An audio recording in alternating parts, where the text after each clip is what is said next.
Allahumma sholli ala Sayyidina Muhammadin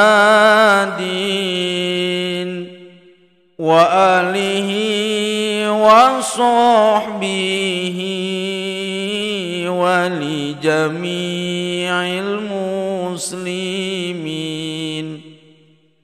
Lamun teh di pikiran nikmat anu ti pangeran pastina teh seueur pisan sabab Allah mah bageran. Nikmat agama kahijina iman Islam jeung ihsana. Nikmat dunia kaduana kudu disukuranana.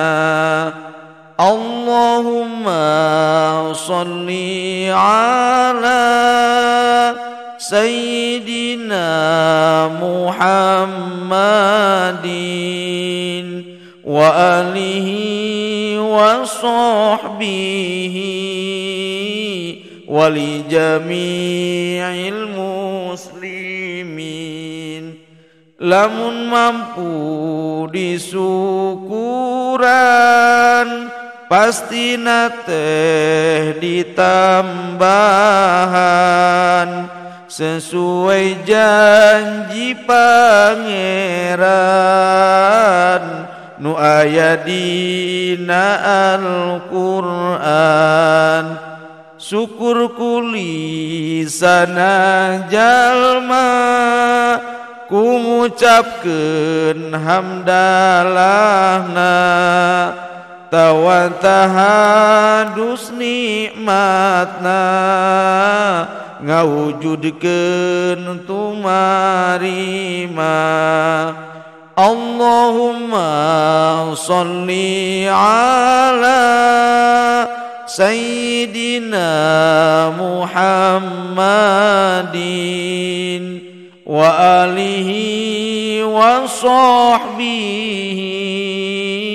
wa li jami'il muslimin.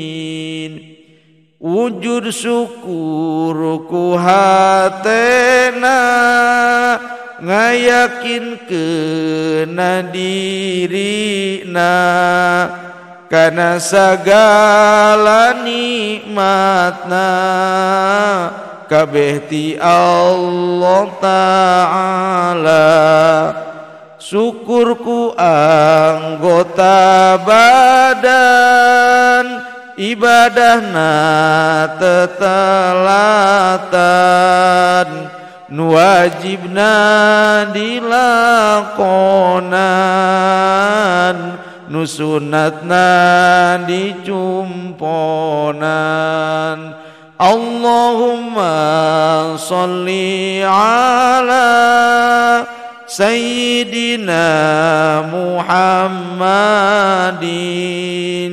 wa alihi wa sahbihi wa li jami'il muslimin. Lamun teh kupur nikmat disiksa bahkan dilaknat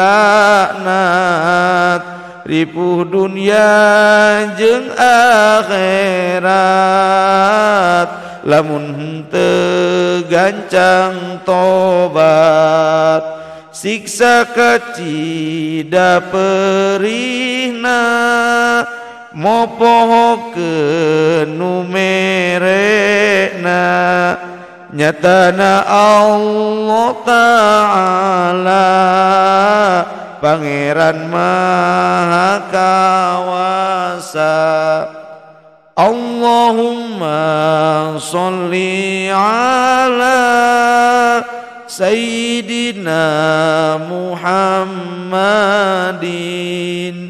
wa alihi wa sahbihi wa li jami'il muslimin. Kumargi kitu ayana hayu urang salukuranana sateuacan hanjakalna dicabutina nikmatna. Allahumma sholli ala Sayyidina Muhammadin wa alihi wa sahbihi wa li jami'il muslimin. Allahumma salli wa sallim wa barik alaihi